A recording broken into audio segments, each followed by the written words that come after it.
Captain Jake Morrison walked slowly through the metal corridors of his ship. The walls were plain gray steel, not the shiny white panels found on newer warships. His boots made loud clanking sounds with each step. The USS Defiant was not like other ships in the Earth's defense fleet. She was old, patched up, and looked more like a space truck than a warship. Jake stopped at a window and looked out at Titan Naval Station. Dozens of sleek warships floated nearby, their hulls gleaming under the station's bright lights. Each one was built for war, with smooth curves and deadly weapons. Next to them, the Defiant looked like a rusty old box with engines stuck on the back. Captain Morrison to the engineering deck came a voice over the ship's speakers, and headed toward the elevator. The voice belonged to Lisa Parker, his chief engineer. She was one of the few people who understood how this strange ship actually worked. The elevator made grinding noises as it carried him down 3 levels. When the doors opened, Jake was hit by the smell of hot metal and engine oil. The engineering deck was a maze of pipes, cables, and machinery that hummed and clicked constantly. Most of it had been pulled from mining ships and cargo haulers. Lisa was bent over a control panel, her brown hair tied back in a ponytail. She wore the same gray jumpsuit as the rest of the crew, but hers was covered in grease stains. When she heard Jake's footsteps, she looked up and smiled. "Captain, I wanted to show you something," she said, wiping her hands on a dirty rag. "Come look at this." Jake followed her to a large machine that took up most of the room's center, that looked like a giant metal tube with wires and cooling pipes wrapped around it. Red lights blinked on and off along its side. "This is our main weapon," Lisa explained. "It's not a plasma cannon like the other ships have. It's a mining laser that we made much more powerful. It can cut through rock like butter, so it should work pretty well on enemy ship hulls too." Jake nodded. Everything on the Defiant was like this. They had taken tools meant for mining asteroids and turned them into weapons. The ship's missile system came from a cargo transport. The radar was borrowed from a weather station. Even the armor plating was just extra thick metal from mining equipment. "How many people do we have now?" Jake asked. 200 exactly," Lisa replied. "Most of them worked on mining ships or cargo haulers before this. Only about 30 have real military training. The rest are engineers, mechanics, and miners who volunteered when the war started." Jake remembered how it all began. 6 months ago, alien ships had attacked human colonies on the Outer Rim. The Earth Defense Council needed warships fast, but building new ones took years. So they started converting civilian ships. Mining vessels were perfect because they were already built tough for dangerous work in space. The elevator doors opened again, and Danny Rogers stepped out. He was young, maybe 25, with short black hair and nervous eyes. Danny had worked on communication satellites before joining the crew. "Captain Admiral Brooks just arrived at the station," Danny said. "He wants to inspect the ship in 1 hour." Jake felt his stomach tighten. Admiral Brooks was in charge of assigning ships to different missions. Yes. If he did not like what he saw, the Defiant might end up guarding empty space far from any real fighting. "The crew ready," Jake ordered. "I want everything clean and working properly." For the next hour, the crew worked hard to make their ship look as good as possible. They polished metal surfaces, organized tool rooms, and made sure all the jury-rigged equipment was running smoothly. But there was only so much they could do. The Defiant would never look like a proper warship. Admiral Brooks arrived exactly on time. He was a tall man with gray hair and a crisp blue uniform covered in medals.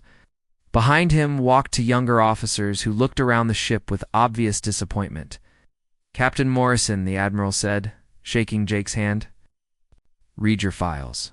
Commanded a mining platform for 12 years before this. "Yes, sir," Jake replied. "The Ceres mining station. We processed asteroids in the belt, and your crew. Most of them worked in mining or cargo transport. They know these systems better than anyone." Admiral Brooks nodded but did not look impressed. He walked through the ship's corridors, asking questions about weapons, engines, and life support systems. Every answer seemed to make him more disappointed. In the weapons room, he stared at the modified mining laser for a long time. "This is your main gun?" he asked. "Yes, sir," Lisa answered. It puts out 3 times more energy than a standard plasma cannon. The only problem is, it takes longer to charge between shots. And these missiles? Cargo transport rockets with explosive warheads, she admitted. They're not as fast as military missiles, but they carry bigger warheads. The Admiral's expression grew more sour with each room they visited. When they reached the bridge, he stopped and looked around at the mismatched control panels and jury-rigged displays. "Captain Morrison," he said finally, "this ship is a collection of spare parts held together with hope and prayer. Do you expect to fight a real war with this?" Jake felt anger rising in his chest, but he kept his voice calm. "Sir, my crew knows every bolt and wire on this ship. We've tested all the systems. The Defiant might not look pretty, but she's tough and reliable." "Tough and reliable," the Admiral repeated. "That's what you say about a mining truck, not a warship." As they walked back toward the docking bay, Jake heard the Admiral's officers talking quietly behind them.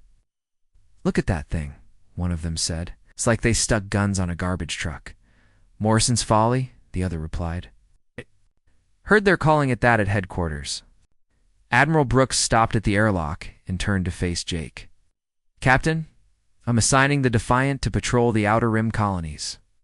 Sector 7. You'll be checking on mining stations and cargo routes." Jake knew what this meant. Was the farthest area from Earth, where nothing important ever happened. It was where they sent ships they did not want to risk in real battles. "Sir, my crew is ready for combat," Jake said. "We've trained hard and we know our ship." "Sure you have," the Admiral replied. "But this war is too important to risk on untested equipment and amateur crews. The Outer Rim needs protection. 2. That's where you can do the most good."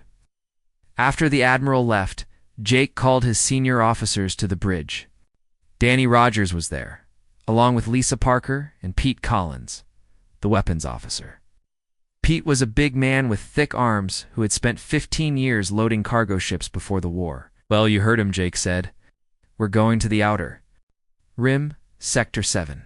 That's Exile," Pete said, his voice full of anger. "They're putting us where we can't get in their way. Be that's for the best," Lisa said quietly. "At least we'll be protecting people, instead of sitting in some storage bay." Danny was monitoring the communication channels, as always. Suddenly, his face went pale. "Captain, I'm picking up alien transmissions. They're using some kind of coded language, but the computer is starting to translate it." "What are they saying?" Jake asked. Danny typed commands into his console, and alien words appeared on the screen with English translations below them. "It looks like fleet movements, something about a third fleet moving toward human space. And there's a name here, or Admiral Kethfer." Jake felt cold fear run down his spine. Intelligence reports had mentioned Kethfer before. He commanded one of the alien empire's most powerful fleets. "Keep monitoring those signals," Jake ordered. "I want to know everything they're planning." The Defiant prepared to leave Titan Station. Jake stood on the bridge and watched the other warships around them. Their crews probably thought the war would be easy. The aliens had better technology. The humans had surprised enemies before. He activated the ship's communication system and spoke to his crew. "This is Captain Morrison. I know what everyone thinks about our ship. I know they call us the garbage scow and Morrison's Folly. Maybe we don't look like much next to those fancy warships out there." Jake paused and looked around the bridge at his officers. They were listening carefully, their faces serious. "But I've worked with every one of you for months now," he continued. "I've seen what you can do. You know how to fix things that should be broken. You know how to make equipment work better than it was designed to. And you know how to survive in the most dangerous places in space." The ship shuddered slightly as the engines came online. Through the bridge windows, Jake could see Titan Station growing smaller as they moved away. "The Admiral thinks we're not ready for real fighting," Jake said. "Maybe he's right. But if the enemy comes to our sector, they're going to find out what miners and cargo handlers can do when they're protecting their homes." The Defiant turned and headed toward the Outer Rim, carrying her crew of 200 volunteers into the unknown darkness of space. 3 weeks had passed since the Defiant left Titan Station. Captain Jake Morrison sat in his chair on the bridge, watching the stars drift by on the main screen. The Outer Rim was quiet, just like Admiral Brooks had said it would be. They had Checked on 6 mining stations and 4 cargo routes without finding anything unusual, Danny. Rogers was at his communication station listening to radio chatter from nearby colonies. Most of it was boring stuff about shipping schedules and supply requests. But suddenly, his face went white and he spun around in his chair. "Captain, I'm getting a distress signal from New Colorado," Danny said, his voice shaking. "They're under attack." Jake jumped up from his chair, put it on the main speaker. Static filled the bridge. Then a woman's voice came through, full of panic. "This is New Colorado Control to any ship in range. We are under attack by unknown alien vessels. Repeat, we are under attack. They've destroyed our defense platforms and are firing on the colony. Please help us." The message cut off, leaving only static. "How far to New Colorado?" Jake asked Amy Chen, the navigation officer, checked her instruments. 6 hours at full speed, Captain. Take us there now, Jake ordered. Full power to the engines. What? The Defiant's engines roared to life, pushing the ship faster than she had. Ever gone before? Lisa Parker's voice came over the intercom from the engineering deck. "Captain, I'm pushing the engines past their safety limits. We can keep this speed for about 7 hours before things start breaking. Do whatever you have to do," Jake replied. "People are dying out there." As they raced toward New Colorado, Jake called his senior officers to the bridge. Pete Collins arrived first, his big hands already checking the weapon systems. Lisa came up from engineering, her jumpsuit covered in fresh grease stains. Dr. Kevin Walsh. The ship's doctor joined them a few minutes later. "What do we know about New Colorado?" Jake asked. Amy pulled up information on her screen. "It's a mining colony with about 5,000 people. They have 2 small patrol ships for defense, but nothing that could fight real warships." "And we don't know how many enemy ships are attacking them?" Pete asked. "No idea," Danny replied. The distress signal was cut off too fast. Out. Jake felt his stomach tighten. They might be flying into a trap, but they could not leave those people to die. "We go in anyway. If there are too many enemy ships, we'll try to draw them away from the colony." 6 hours later, they dropped out of hyperspace near New Colorado. What they saw made everyone on the bridge go silent. 12 alien ships were circling the colony like wolves around a wounded animal. The ships were beautiful in a scary way, with curved hulls that seemed to flow like water. They moved through space with smooth grace, firing bright energy beams. "At the colony's buildings, those are Zephyrian ships," Amy said, checking her computer. "The design matches intelligence reports." Jake could see the colony burning on the planet's surface. 2 small human patrol ships were trying to fight back, but they were badly outgunned. As he watched, one of the patrol ships exploded in a ball of fire, Captain, Danny said. "I'm picking up alien communications. The computer is translating them." "What are they saying?" The leader is called Sub-Commander Vexstar. "He's telling his ships to destroy all the mining equipment and take prisoners for slave labor." Jake felt anger burn in his chest. These aliens were not just attacking the colony, they were planning to steal people and make them slaves. "Battle stations," Jake ordered. "All hands, prepare for combat." Alarms rang throughout the ship as the crew rushed to their positions. Lisa ran back to engineering to monitor the weapons systems. Pete took control of the main guns from his station on the bridge. "Captain, there are 12 enemy ships and only one of us," Amy said. "Maybe we should call for help." "The nearest fleet is 2 days away," Jake replied. "Those people don't have 2 days." The Defiant moved toward the alien ships, her engines glowing bright blue. Jake knew they were flying into a fight they probably could not win, but they had to try. The first alien ship to notice them was sleek and fast, about the same size as the Defiant. It turned toward them and fired a beam of green energy. Amy spun. The ship to the left, and the beam missed them by a few hundred meters. "Return fire," Jake ordered. Pete pressed the firing button, and the Defiant's main mining laser shot out like a bright red sword. The beam hit the alien ship right in the center, cutting through its hull like paper. The ship broke apart in a shower of sparks and metal. "One down," Pete said with a grin. 11 to go. But the other alien ships were already turning toward. Three more ships fired their energy beams at the same time. Amy pushed the Defiant into a diving turn, but one of the beams hit their rear shield. The ship shook, and sparks flew from control panels. Rear shield down to 60%. Lisa's voice came over the intercom. But all weapons are still working. Jake looked at the tactical display. The alien ships were trying to surround them, but they were moving in a predictable pattern. Amy, take us into the asteroid field, he ordered. Captain, that's dangerous. If we hit one of those rocks, ... Trust me, Jake said.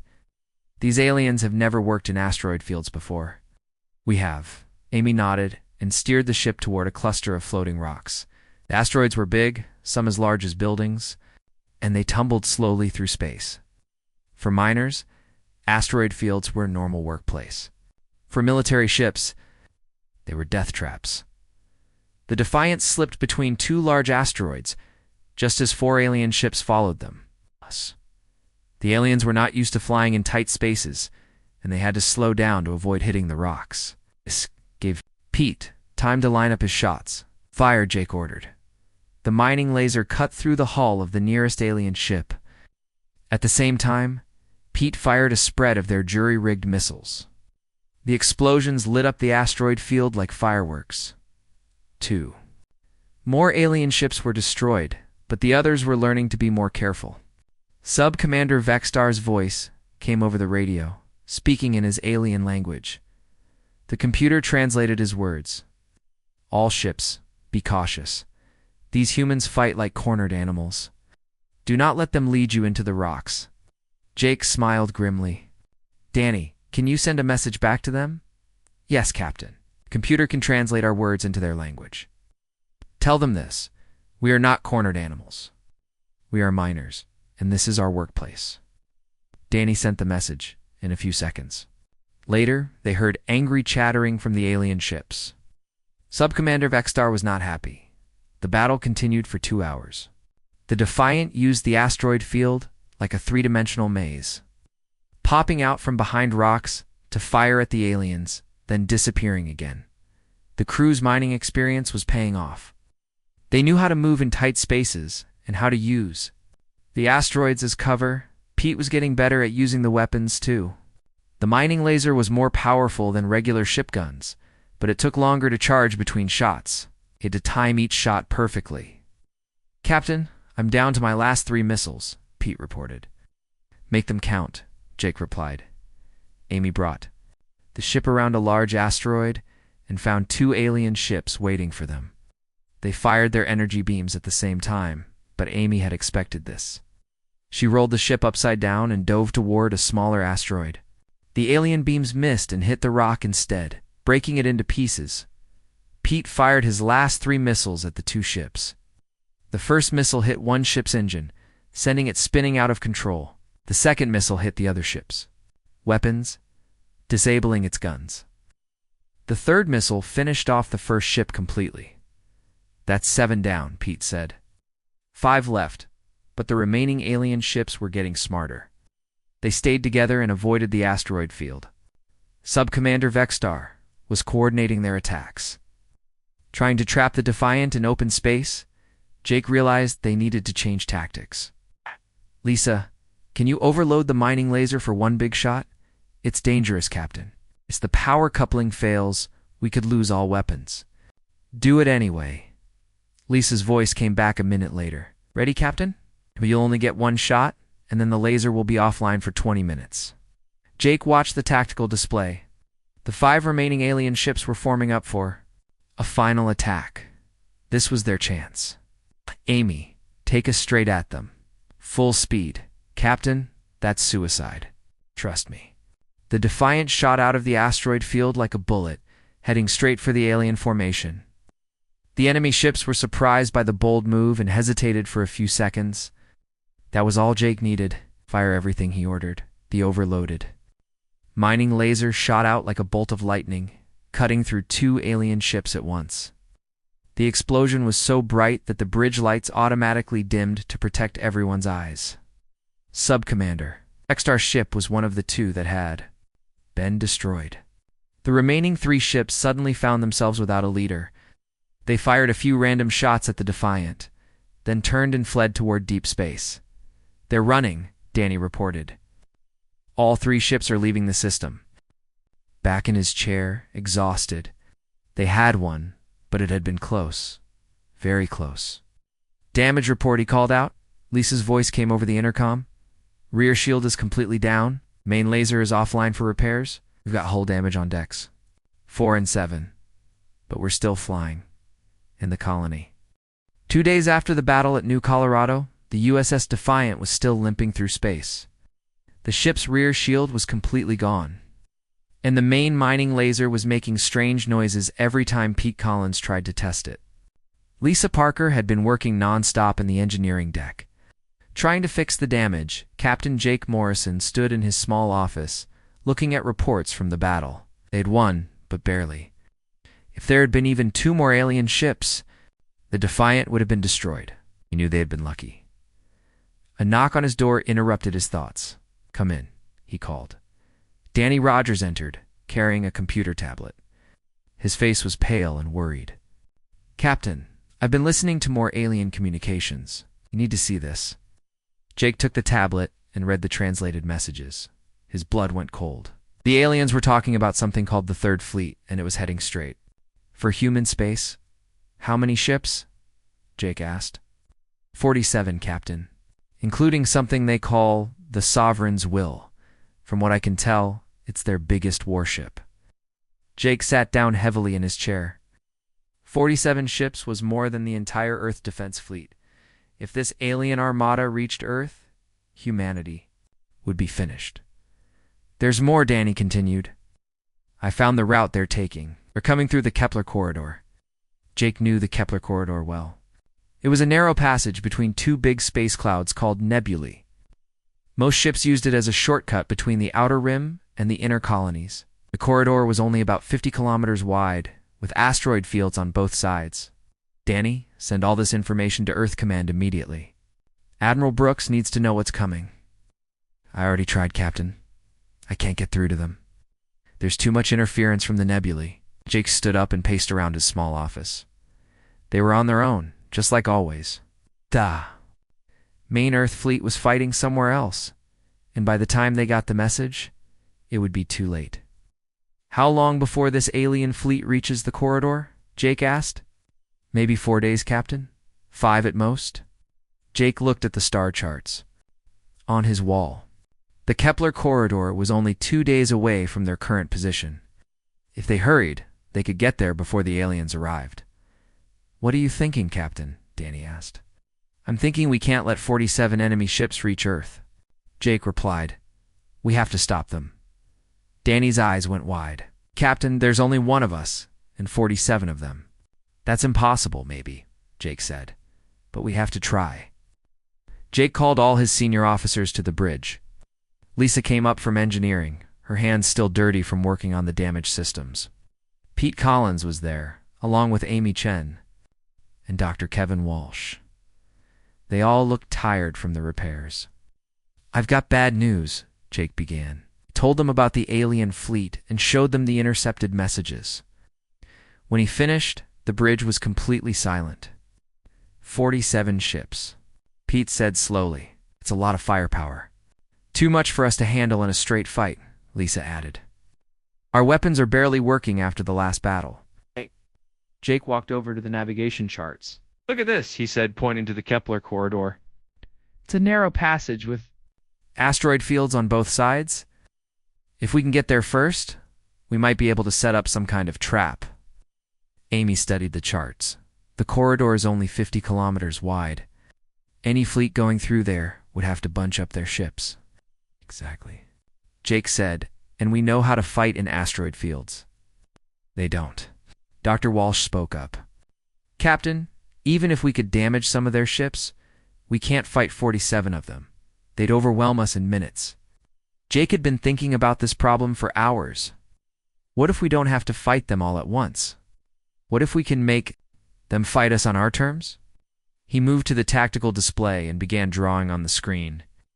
The asteroid field at the entrance to the corridor is thick with rocks. If we plant explosives throughout the field, we can create a debris barrier. Trap them inside the corridor. Lisa's eyes lit up, like a mining operation. We use controlled explosions to break up the rock formations. Right? Jake said. Well, they're trapped. We hit them with everything we've got. Pete scratched his head. Captain, we don't have that many explosives, and our weapons are already damaged. Then we'll have to get creative, Jake replied. Lisa, what kind of industrial equipment do we have in the cargo bay?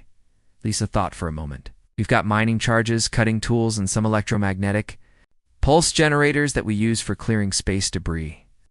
The EMP generators, Jake said. You modify them to disrupt enemy sensors.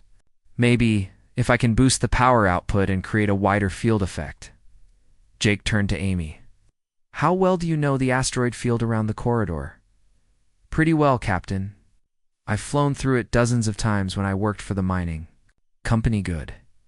You'll help us plant the explosives in the right places. Over the next 2 days, the Defiant raced toward the Kepler corridor.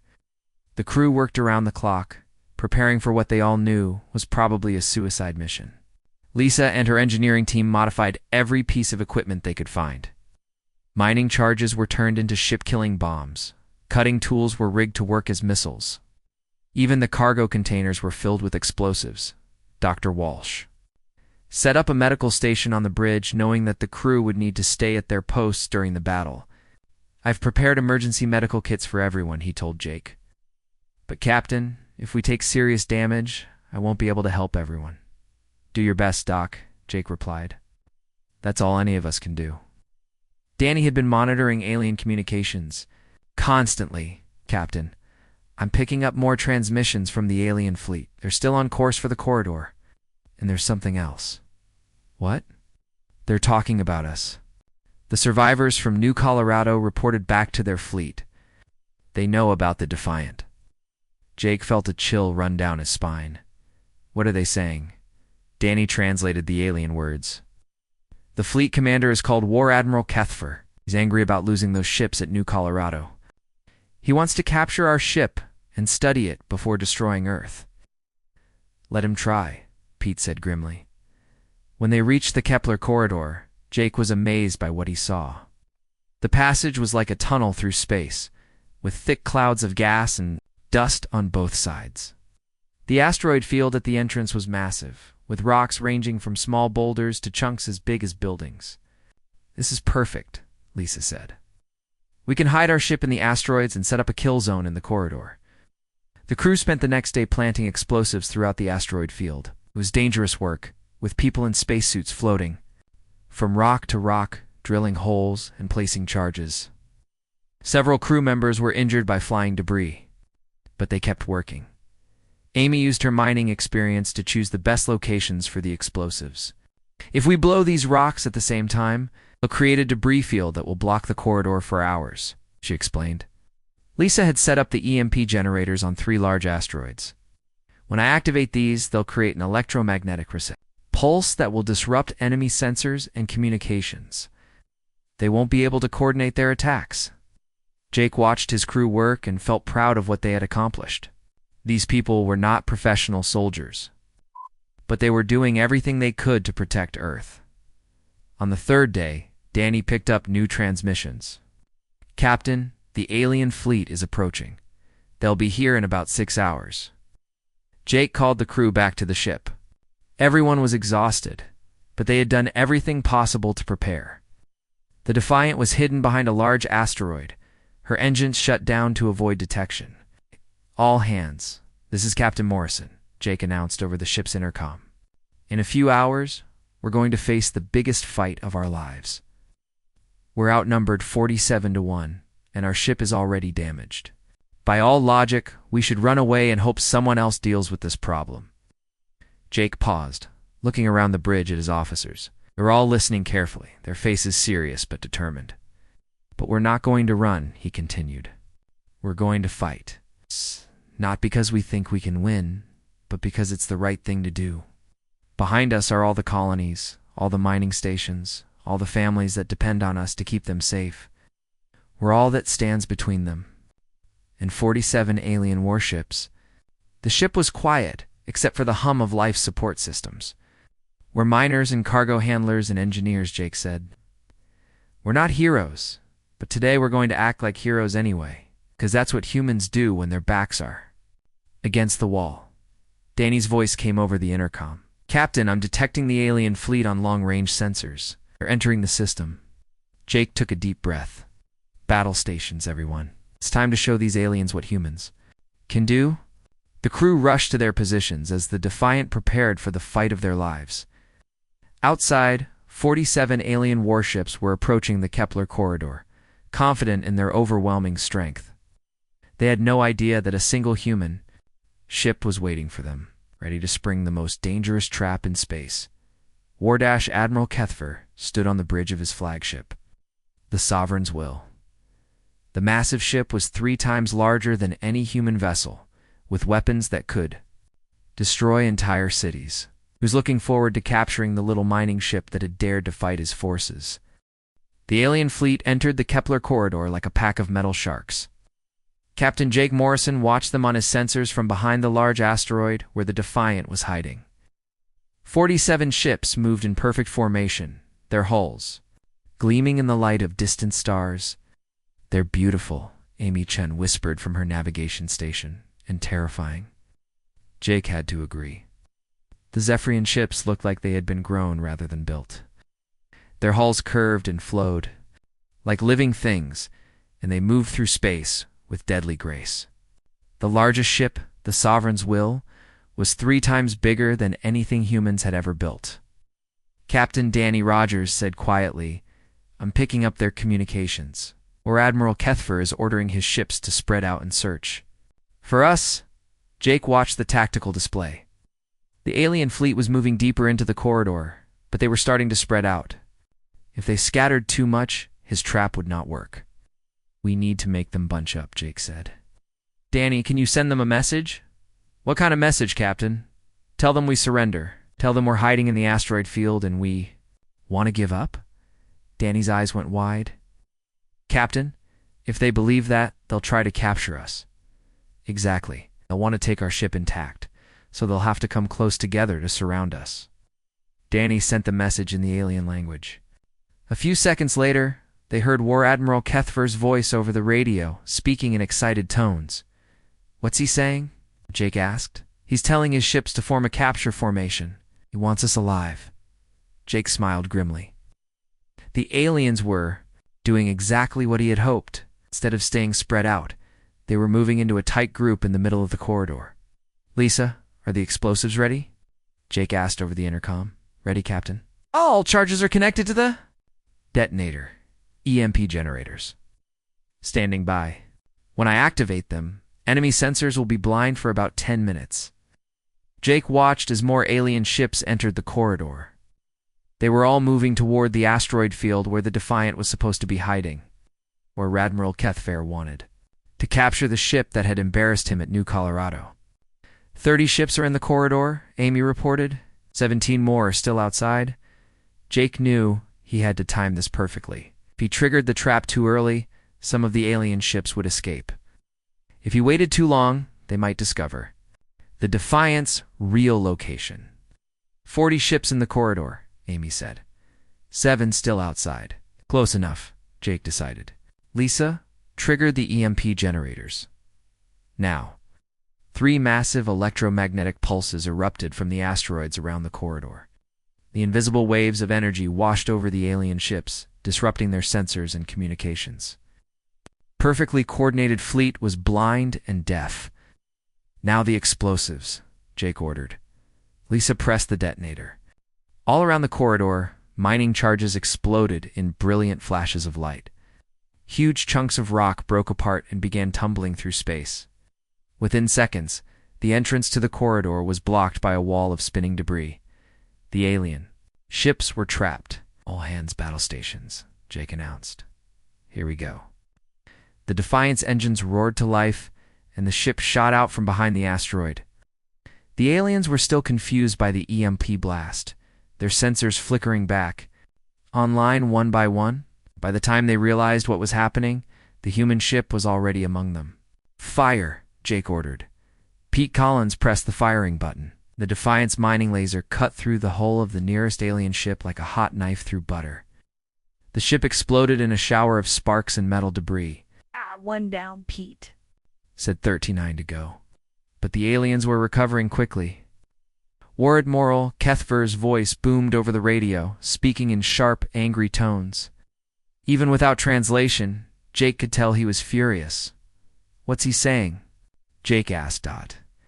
Danny was working frantically at his station. He's ordering all ships to attack us. He's also calling for the ships outside the corridor to find another way in. 3 alien ships turned toward the Defiant and fired their energy weapons. Amy spun the ship in a tight spiral, dodging the green beams of death. One beam came so close that it scorched the hull plating. Return fire, Jake ordered. Pete launched 2 of their jury-rigged missiles. The first one hit an alien ship in the engine section, sending it spinning out of control. The second missile was shot down by enemy defensive fire. We're not going to win a straight fight?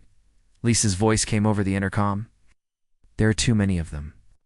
Jake knew she was right. But he had not planned to fight a straight battle. Amy, take us into the debris field. We're going to use the rocks as cover. Amy nodded and steered the ship toward the tumbling chunks of asteroid. The Defiant slipped between 2 large pieces of rock just as 5 alien ships opened fire on their position. The energy beams hit the rocks instead of the ship, breaking them into smaller pieces. Just like mining, Amy said with a tight smile, except the rocks are shooting back. The battle became a deadly game of hide-and-seek. The Defiant would pop out from behind a rock, fire at the aliens, then disappear again. The crew's mining experience was paying off. They knew how to navigate. In 3-dimensional space filled with floating debris, Pete was getting better at using the mining laser. He had learned to target the weak points in alien ship hulls, the places where different sections joined together. Each shot was carefully aimed to do maximum damage. Enemy ship destroyed, Pete reported as another alien vessel broke apart. 5 down, but the aliens were learning too. War Admiral Kethver had reorganized his ships into small groups that worked together. Instead of chasing the Defiant individually, they were trying to trap it between multiple ships. Captain, we've got 3 ships coming at us from the left and 4 from the right, Amy reported. They're trying to box us in. Jake studied the tactical display. The aliens were using good tactics, but they were thinking like military officers. They were not thinking like miners. Amy, take us straight down, Jake ordered. Full speed. Down. Captain, there's nothing below us but empty space. Trust me. Amy pushed the controls forward, and the Defiant dove toward the bottom of the corridor. The alien ships followed, thinking they had trapped the human vessel. But Jake had noticed something on the sensors that the aliens had missed. Below them, floating in the darkness, was a massive piece of asteroid that had broken off during the initial explosion. It was as big as a space station, tumbling slowly through space. There, Jake pointed at the screen. Take us around that rock, Amy understood. Immediately, she had steered the ship around the massive chunk of stone, using its gravity to accelerate their turn. The alien ships tried to follow. They were moving too fast and could not match the sharp turn. 3 of the alien ships slammed into the asteroid at full speed. The impacts created new explosions that sent more debris flying through the corridor. Nice.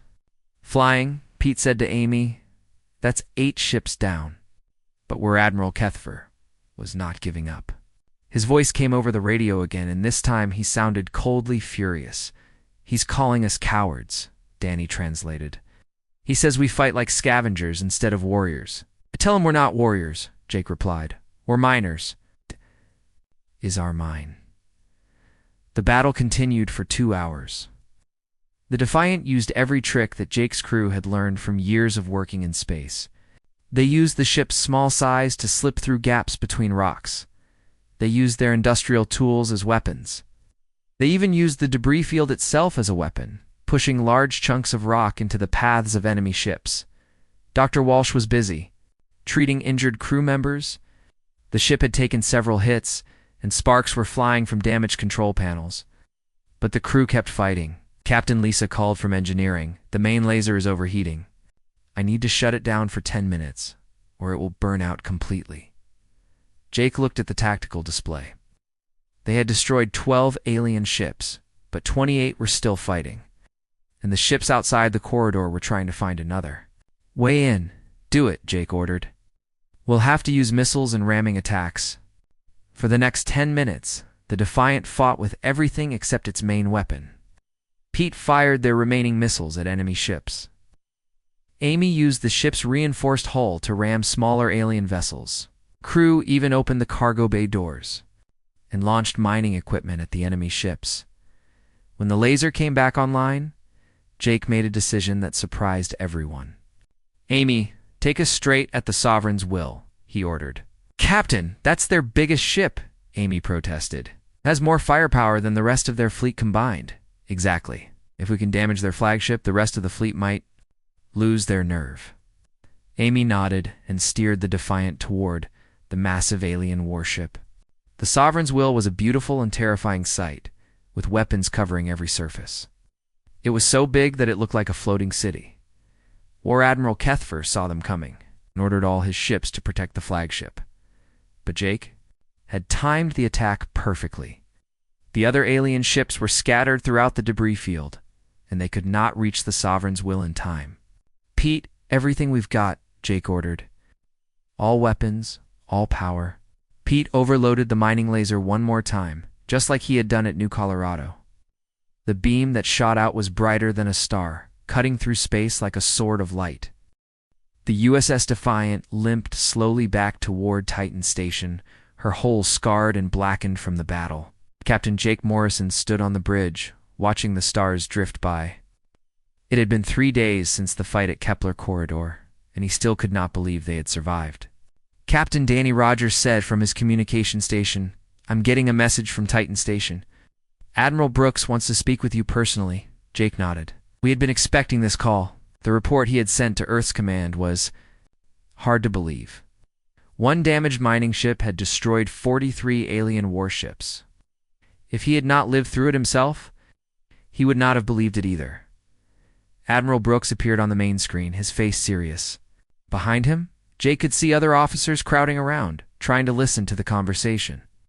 "Captain Morrison," the Admiral said, "I've read your battle report 3 times. You telling me that you destroyed an entire alien fleet with one ship?" "Yes, sir," Jake replied. "We used the asteroid field as a trap. The crew's mining experience gave us an advantage in that kind of environment. 43 ships, Captain, that's more than our entire 3rd Fleet could handle." Jake looked around the bridge at his crew. They were all listening, proud of what they had accomplished.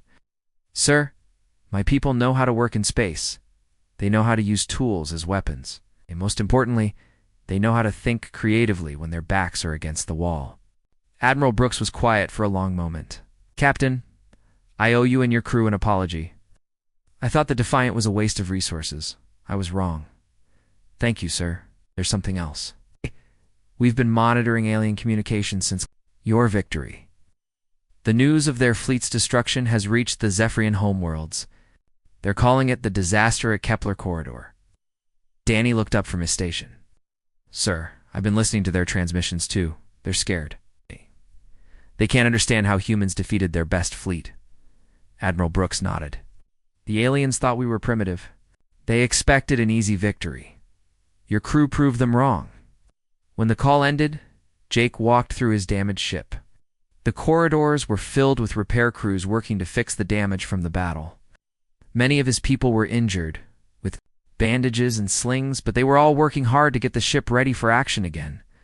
Lisa Parker was in the engineering section, covered in grease and welding sparks. She looked up when Jake approached. "How are the repairs coming?" Jake asked. "Better than expected, Captain. The hull damage looks bad, but it's mostly surface scoring. The mining-grade armor held up well. Give me another week and we'll be ready." "For anything," Jake nodded. "Lisa, I want you to know that none of this would have been possible without your engineering skills. You turned a mining ship into a warship." Lisa smiled. "We all did our part, Captain. This crew is special." In the medical bay, Dr. Kevin Walsh was treating injured crew members. Most of the injuries were minor, cuts and burns from flying sparks and debris, but a few people had been hurt more seriously. "How are they, Doc?" Jake asked. "They'll all recover, Captain. No permanent damage. We were lucky." Jake visited every section of the ship, talking to his crew and thanking them for their service. These people had volunteered to serve on a ship that nobody respected. They had been willing to fight impossible odds to protect Earth. 2 days later, the Defiant arrived at Titan Station. Jake was surprised to see dozens of ships waiting for them. News of their victory had spread through the entire fleet. Everyone wanted to see the ship that had defeated the alien armada as they docked. Jake could see crowds of people gathered on the station's observation decks. Reporters, military officers, civilians, all wanted to get a look at the famous mining ship. Admiral Brooks was waiting for them at the airlock, along with several other high-ranking officers. When Jake stepped off his ship, the admiral saluted. "Him, Commodore Morrison," the admiral said. "Congratulations on your promotion." Jake was shocked. "Commodore, sir? The Earth Defense Council has decided to promote you and give you command of a new battle group. You've earned it." Jake looked back at his ship and his crew. "Sir, I appreciate the honor, but I'd like to stay with the Defiant. These people are my family." Admiral Brooks smiled. "I was hoping you'd say that. Your new battle group will be built around the Defiant. We're going to create more ships like her." Over the next few weeks, Jake learned about the changes happening throughout the Earth's defense fleet. The victory at Kepler Corridor had changed everything. Military planners were studying the battle, trying to understand how civilian skills could be turned into military advantages. "We're starting a new program," Admiral Brooks explained during a briefing. "We're going to convert more civilian ships into warships. But instead of using traditional military crews, we're going to staff them with specialists from different industries." Jake looked at the plans on the admiral's desk. "What kind of specialists? Miners, like your crew, but also cargo handlers, construction workers, salvage operators, and deep space explorers. Each group brings different skills that could be useful in combat." The program was called the Civilian Defense Initiative. Within 3 months, 12 new ships had been converted and crewed with civilian volunteers. Each ship was designed around the specific skills of its crew. The mining ships, like the Defiant, were equipped with powerful cutting tools and reinforced hulls. The cargo ships had massive missile launchers that could fire hundreds of projectiles at once. The construction ships carried powerful tractor beams that could grab enemy vessels and slam them into asteroids. Jake was put in charge of training the new crews. He found that each group brought unique advantages to combat. The construction. Workers were experts at building defensive positions in space. The salvage operators knew how to disable enemy ships without destroying them. The deep space explorers were skilled at fighting in dangerous environments like gas clouds and radiation. Field stopped 6 months after the Battle of Kepler Corridor. Jake stood on the bridge of the Defiant, looking out at his new battle group. 24 ships floated in formation around his flagship, each one crewed by former civilians who had volunteered to defend Earth. Captain Danny said, "I'm picking up alien communications again, but these are different from before." "Do you mean they're not military transmissions?" "They sound like diplomatic messages. I think they want to talk." Jake was not surprised. The aliens had learned that humans were more dangerous than they had thought. The Zephyrian Empire had lost one of their most powerful fleets to a single converted mining ship. They were probably reconsidering their plans to invade human space. "Danny, can you translate the message?" "Yes, Captain. They're asking for a meeting. They want to discuss peace terms." Jake smiled. The ship that nobody took seriously had not only saved Earth from invasion, it had also forced the enemy to seek peace instead of war. Admiral Brooks called a few days later with more news. "Commodore Morrison, the alien message has been confirmed. The Zephyrian Empire wants to negotiate a peace treaty. They're offering to recognize human territory and establish trade agreements." "That's good news, sir. There's more. Other alien civilizations have been watching what happened at Kepler Corridor. 3 different species have contacted us, wanting to establish diplomatic relations. They're all impressed by what humans can accomplish." Jake realized that their victory had effects far beyond just stopping one invasion. Humanity had announced itself to the galaxy as a species that should be respected, not ignored. The peace negotiations took place on a neutral space, stationed near the border between human and Zephyrian territory. Jake was invited to attend as a representative of the Earth Defense Fleet. War Admiral Kethfer had survived the destruction of his flagship, though he had been badly injured. When he met Jake at the negotiation table, he stared at the human officer. With a mixture of respect and disbelief, "You are the one who commanded the mining ship," Kethfer said through a translator. "Yes," Jake replied. "I am. My people have studied recordings of the battle. Still do not understand how you defeated our fleet." Jake thought for a moment before answering. "We used the skills we learned from working in space," he thought. "Like miners, not like soldiers." Kethfer nodded slowly. "We underestimated your species. Thought you were primitive because your technology looks crude. We did not realize that sometimes simple tools and skilled hands are more effective than advanced weapons." The peace treaty was signed 3 days later. The Zephyrian Empire agreed to leave human space alone and to pay compensation for the colonies they had attacked. In return, humans agreed to share some of their mining and construction techniques with the aliens. Jake returned to Titan Station to find his ship and crew waiting for him. The Defiant had been fully repaired and upgraded with new weapons and systems. But she still looked like a converted mining ship, and Jake wanted to keep it that way. "Where to now, Captain?" Amy Chen asked, as they prepared to leave the station. Jake looked at the star charts. There were reports of strange signals coming from unexplored regions of space. Other alien civilizations were out there, some friendly and some hostile. Humanity would need defenders as they expanded into the galaxy. "Set course for the Outer Rim," Jake ordered. "There's a whole galaxy out there, and they need to know what humans can do."